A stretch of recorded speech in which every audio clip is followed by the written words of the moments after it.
Tell me about that dynamic. I think it's fascinating. I think the majority of the political leaders that I've had a chance to talk to over the years have been very strategic about where they are going to run for office, right? You have people that move physically from their native area to go to a place where the demos might fit things so they can get support from the party and so on and so forth. So you obviously didn't have any of that approach. What is it about you that resonates with the black community in Michigan?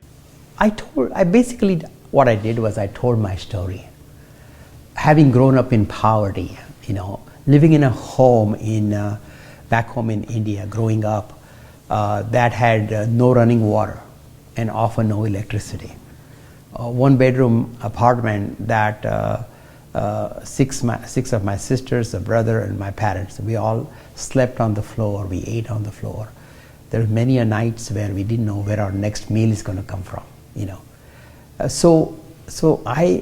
when I told my story, and after coming to the United States, when I got married and I have 2 children, my kids were 4 and 8 years old, and my wife then, and the mother of my children, she committed suicide, and I lost her because of mental health issues.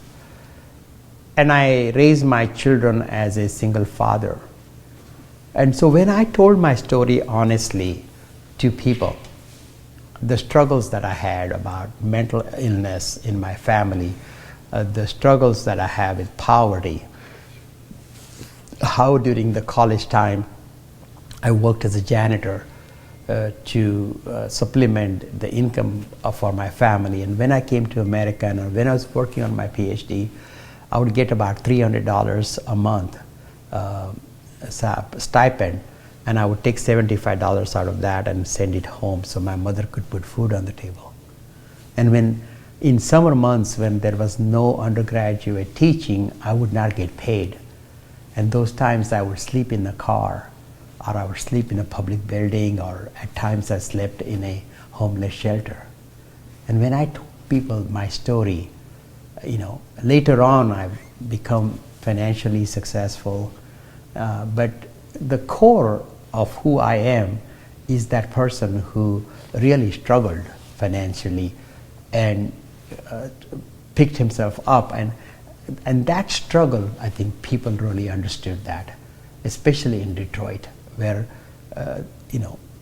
people have lived generations of poverty, and they understood my story, they understood my struggle, and I understand their struggle.